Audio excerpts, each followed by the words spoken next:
gloria mi entendimiento. Que nos ha congregado ante su altar, celebremos el misterio de la fe, bajo el signo del amor y la unidad. Celebremos el misterio de la fe, bajo el signo del amor y la unidad. En el nombre del Padre y del Hijo y del Espíritu Santo, la gracia y la paz de Dios nuestro Padre y de Jesucristo el Señor estén con todos vosotros. En el inicio de las vacaciones escolares y empezando el tiempo de verano, los cristianos seguimos celebrando el domingo, el Día del Señor, para alimentarnos con el pan de la palabra y el pan de la Eucaristía. En el Evangelio de hoy escucharemos cómo Él nos trae la salvación y la vida, cómo la daba a quienes acudían a Él. La Santa Misa la ofrecemos en sufragio de José Sebastián Piñol y Ana María Sebastián, por nuestro Señor Jesucristo, tu Hijo, que vive y reina contigo en la unidad del Espíritu Santo y es Dios por los siglos de los siglos. Lectura del libro de la sabiduría. Dios nos ha hecho la muerte, ni se complace destruyendo a los vivos. Él todo lo creó para que resistieran a las criaturas del mundo. Son saludables, no hay en ellas veneno de muerte, ni en abismo reina en la tierra, porque la justicia es inmortal. Dios creó al hombre incorruptible y lo hizo a imagen de su propio ser. Mas por envidia del diablo entró la muerte en el mundo y la experimentó los de su bando. Palabra de Dios. Te ensalzaré, Señor, porque me has librado. Te ensalzaré, Señor, porque me has librado. Te ensalzaré, Señor, porque me has librado. No has dejado que mis enemigos se rían de mí. Señor, sacaste mi vida del abismo. Me hiciste revivir cuando bajaba a la fosa. Te ensalzaré, Señor, porque me has librado. Tañed para el Señor, fieles suyos. Celebrad el recuerdo de su nombre santo. Su cólera dura un instante, su bondad de por vida. Al atardecer nos visita el llanto, por la mañana el júbilo. Te ensalzaré, Señor, porque me has librado. Escucha, Señor, y ten piedad de mí. Señor, socórreme. Cambiaste mi luto en danza. Señor, Dios mío, te daré gracias por siempre. Te ensalzaré, Señor, porque me has librado.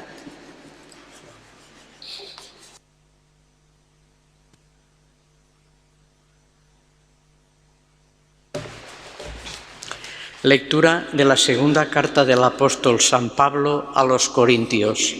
Hermanos, lo mismo que sobresalís en todo, en fe, en la palabra, en conocimiento, en empeño y en el amor que os hemos comunicado, sobresalid también en esta obra de caridad. Pues conocéis la gracia de nuestro Señor Jesucristo, el cual, siendo rico, se hizo pobre por vosotros, para enriqueceros por su pobreza. Pues no se trata de aliviar a otros, pasando vosotros estrecheces, se trata de igualar. En este momento vuestra abundancia remedia su carencia, para que la abundancia de ellos remedie vuestra carencia. Así será igualdad. Como está escrito, al que recogía mucho no le sobraba, y al que recogía poco no le faltaba. Palabra de Dios. Aleluya, aleluya, aleluya, aleluya, aleluya, aleluya, aleluya. Nuestro Salvador, Cristo Jesús, destruyó la muerte e hizo brillar la vida por medio del Evangelio. Aleluya, aleluya, aleluya, aleluya, aleluya, aleluya,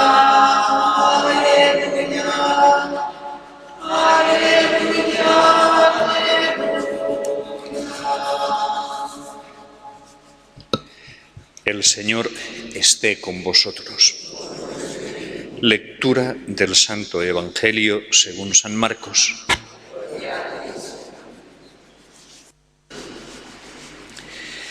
En aquel tiempo Jesús atravesó de nuevo en barca a la otra orilla.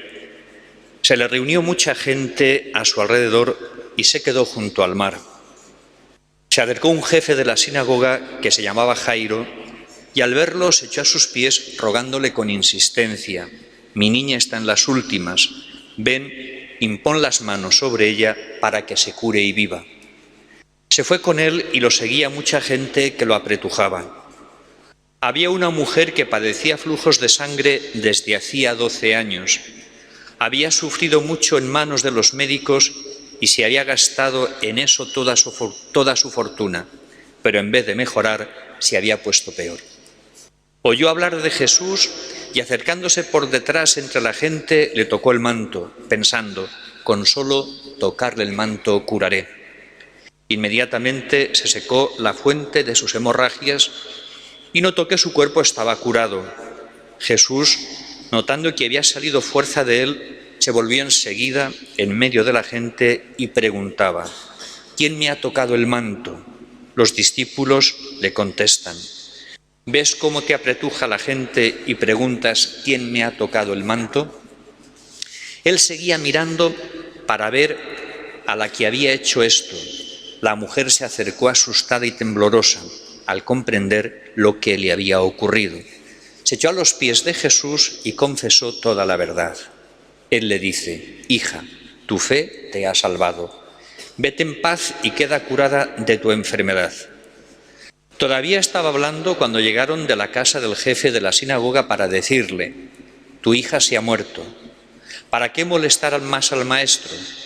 Jesús alcanzó a oír lo que decían y le dijo al jefe de la sinagoga: «No temas, basta que tengas fe».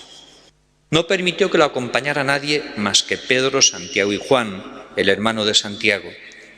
Llegan a la casa del jefe de la sinagoga y encuentran el alboroto de los que lloraban y se lamentaban a gritos, y después de entrar les dijo: «¿Qué estrépito y qué lloros son estos? La niña no está muerta, está dormida». Se reían de él, pero él los echó fuera a todos y con el padre y la madre de la niña y sus acompañantes entró donde estaba la niña, la cogió de la mano y le dijo: «Talita cumi», que significa: «Contigo hablo, niña, levántate». La niña se levantó inmediatamente y echó a andar. Tenía 12 años. Quedaron fuera de sí llenos de estupor. Les insistió en que nadie se enterase y les dijo que dieran de comer a la niña. Palabra del Señor.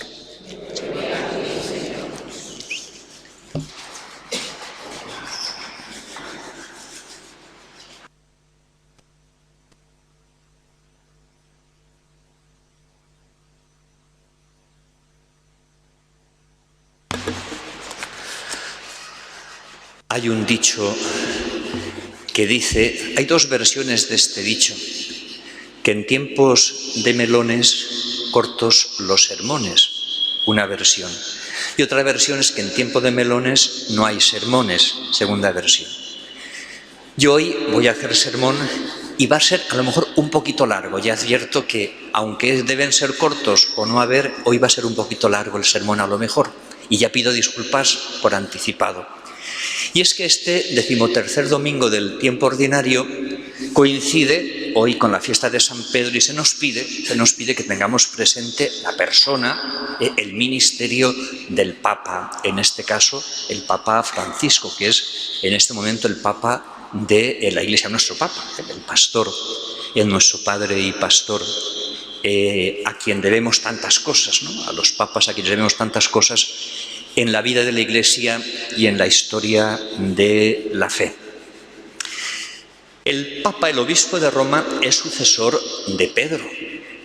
Pedro fue obispo de Roma y sus sucesores, de los que hay constancia en la historia, de los sucesores y primeros sucesores de Pedro, Lino, Creto y Clemente, y su constancia en la historia, todos los obispos de Roma han sido y son sucesores del apóstol San Pedro, en la sede de Roma y como pastores de la Iglesia universal.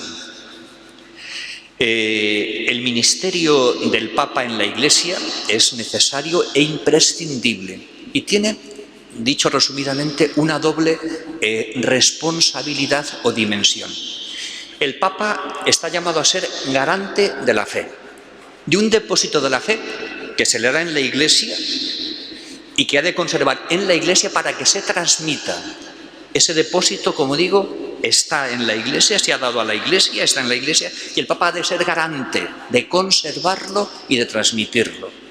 Y el Papa, sea el que sea, está llamado a ser principio de unidad y comunión en la Iglesia. Sus palabras, sus obras, todo ha de ser y ha de estar enfocado a mantener ese principio de comunión, de unidad entre todos los creyentes y las distintas sensibilidades que hay en la Iglesia. Es, como digo, una gran responsabilidad y necesita de nuestra oración. El Papa necesita de nuestra oración, de nuestro apoyo y de nuestra oración. Orar por su persona y por sus intenciones, para que viva con la mayor fidelidad esta doble responsabilidad, garante del depósito de la fe y principio de unidad y comunión en la Iglesia. El ministerio petrino en la historia no siempre se ha ejercido de la misma manera. Ha ido perfilándose con el paso del tiempo y más aún, en la historia puede estudiarse y puede perfilarse y ejercerse de otra manera. Nunca podrá cambiar la autoridad del Papa en cuanto a que es garante de la fe, del depósito de la fe, como os he dicho, y en cuanto a que es principio de unidad y comunión.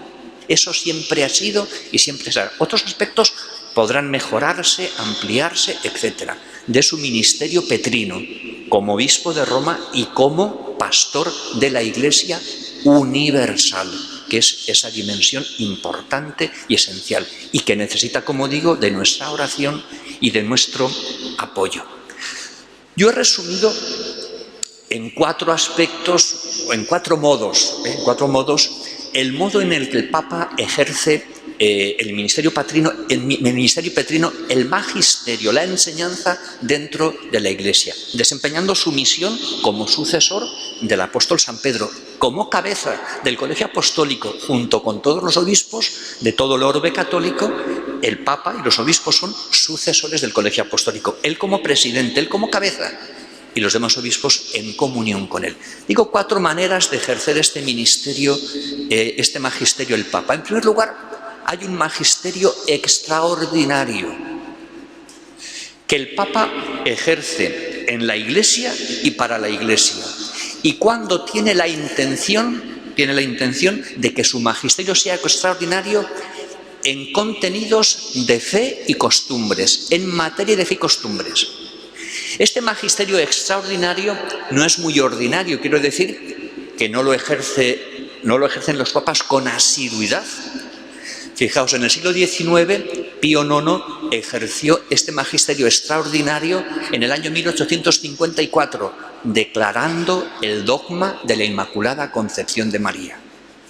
Y en el siglo XX, en 1950, Pío XII desempeñó este magisterio extraordinario, definiendo el dogma de la Asunción de María a los cielos en cuerpo y alma. Como os digo, no es un magisterio ordinario, que los papas ejerzan con asiduidad, sino que es un magisterio extraordinario.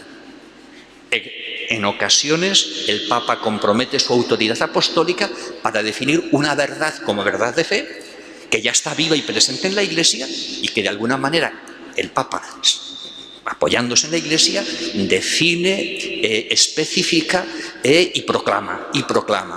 Y ante este magisterio extraordinario, los creyentes hemos de asentir desde la fe, hemos de asumirlo desde la fe, asentimiento de fe.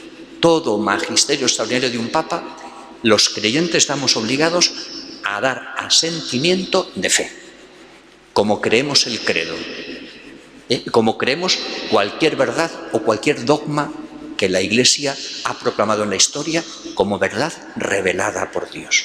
Este magisterio, como digo, exige de nosotros asentimiento de fe. Luego está el magisterio ordinario, que es el que el Papa ejerce de una manera ordinaria, pues día a día. Encíclicas, cartas apostólicas, exhortaciones, homilías, catequesis, es magisterio ordinario, no extraordinario. Y requiere de nosotros un asentimiento filial, una acogida filial. Él es el Papa, es el pastor de la Iglesia y cuando habla tiene la intención de enseñarnos, de ilustrarnos, de alguna manera guiar pues, por dónde debe ir la vida de los creyentes en aspectos de fe y costumbres, etc. Y estamos obligados a sentir con espíritu filial, no con espíritu de fe. ¿Entendéis que he distinguido entre el extraordinario y el ordinario? Pero sí con espíritu filial. Cualquier encíclica, exhortación, catequesis, homilía, la hemos de acoger como una enseñanza que el Papa nos dirige y que como hijos nosotros acogemos, ¿no? Es decir, asumimos esta palabra del Papa. Después, extraordinario, ordinario, estarían las opiniones. El Papa, como cualquier ser humano, tiene opiniones sobre la realidad, sobre la historia, etc. Pero son opiniones, es decir, y son sobre aspectos o ámbitos de la realidad que son opinables y por tanto su palabra la palabra del Papa en ese aspecto no nos compromete moralmente. Es una opinión más o menos autorizada, hemos de escucharla con respeto, pero es una opinión, ¿entendéis? Porque solo el magisterio se reduce, el del Papa, a materia de fe y costumbres. Lo que exceda de esos ámbitos, el Papa pues opina como cualquier ser humano, y ya digo, con respeto, escuchamos sus opiniones, pero no nos obligan. Las opiniones nunca obligan de nadie, es una opinión, es una cosa opinable, y por tanto yo puedo tener otra opinión. Puede ser más acertada, menos acertada, pero yo puedo tener otra opinión. Cuando digo yo, digo cualquier otra persona. Las opiniones, repito, no nos obligan moralmente y son de aspectos opinables sobre la realidad o sobre la historia. Y después están los consejos. Como cualquier ser humano, el Papa con muy buena intención da consejos, nos da consejos, pero esos son consejos. Y cada uno de nosotros, cuando nos dan un consejo, pues vemos la conveniencia o no conveniencia, oportunidad o no oportunidad, según nuestras circunstancias, si acogemos o no acogemos el consejo. ¿Entendéis? Entonces, hemos de saber distinguir magisterio extraordinario, obediencia de fe. Magisterio ordinario, acogida filial de cada uno de nosotros. Opiniones con toda libertad se escuchan, con todo respeto se escuchan y podemos compartirlas o no compartirlas. Y los consejos los asumimos según nuestros intereses o no los asumimos según nuestros intereses. He procurado hacer una síntesis, no sé si me he hecho comprensible o no, del ministerio petrino. Hemos de rezar mucho por la persona y las intenciones del Papa. Su ministerio es necesario e imprescindible en la Iglesia y lo será hasta el final de los tiempos. Y hemos de rezar mucho por su persona y por sus intenciones, siempre. Lo hemos de hacer constantemente. Y encomendar, ya termino diciendo que encomendemos la persona y el ministerio del Papa Francisco a la Virgen María, para que ella interceda y que él pueda cumplir y vivir esta gran responsabilidad de ser garante y transmisor de la fe y ser principio de unidad y comunión en la Iglesia. Alabado sea el Santísimo Sacramento del altar. Bendito el que viene en nombre del Señor. Hosana en el cielo.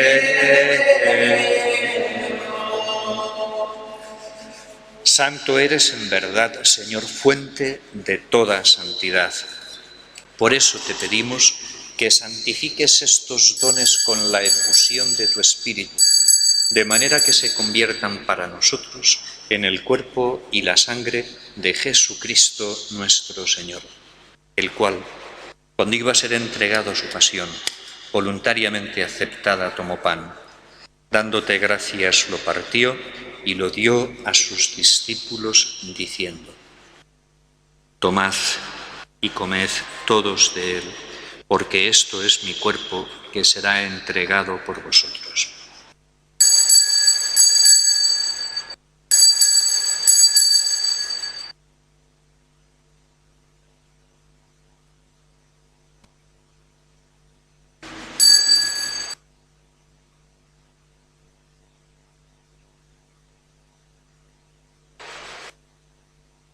Del mismo modo, acabada la cena, tomó el cáliz y, dándote gracias de nuevo, lo pasó a sus discípulos, diciendo: Tomad y bebed todos de él, porque este es el cáliz de mi sangre, sangre de la alianza nueva y eterna, que será derramada por vosotros y por muchos para el perdón de los pecados. Haced esto en conmemoración mía.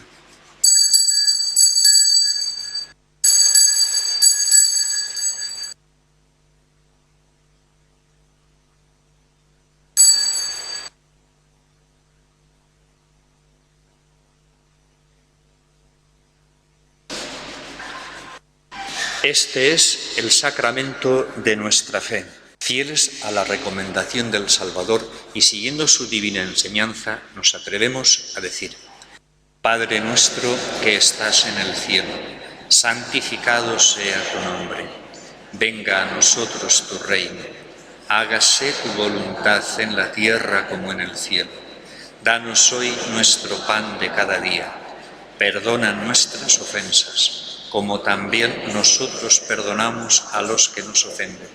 No nos dejes caer en la tentación y líbranos del mal. Líbranos de todos los males, Señor, y concédenos la paz en nuestros días, para que, ayudados por tu misericordia, vivamos siempre libres de pecado y protegidos de toda perturbación, mientras esperamos la gloriosa venida de nuestro Señor Jesucristo. Señor Jesucristo, que dijiste a tus apóstoles: la paz os dejo, mi paz os doy, no tengas en cuenta nuestros pecados, sino la fe de tu Iglesia, y conforme a tu palabra concédele la paz y la unidad. Tú que vives y reinas por los siglos de los siglos, la paz del Señor esté siempre con vosotros. Daos fraternalmente la paz. La paz sea con vosotros. La paz sea con vosotros.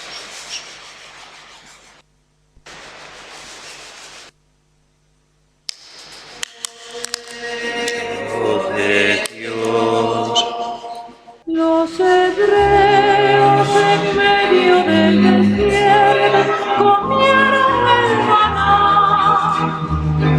Nosotros, peregrinos de la vida, comemos este pan. Los primeros cristianos ofrecieron su cuerpo como trigo. Nosotros, acosados por la muerte, bebemos este vino.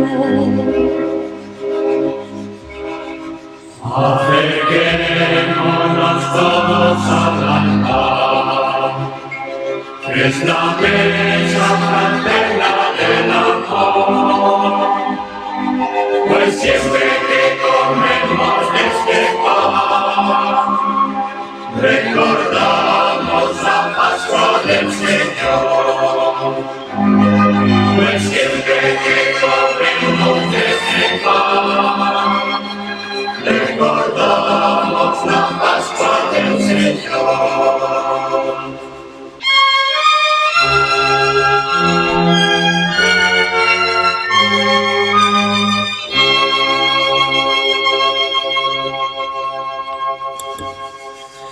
Oremos.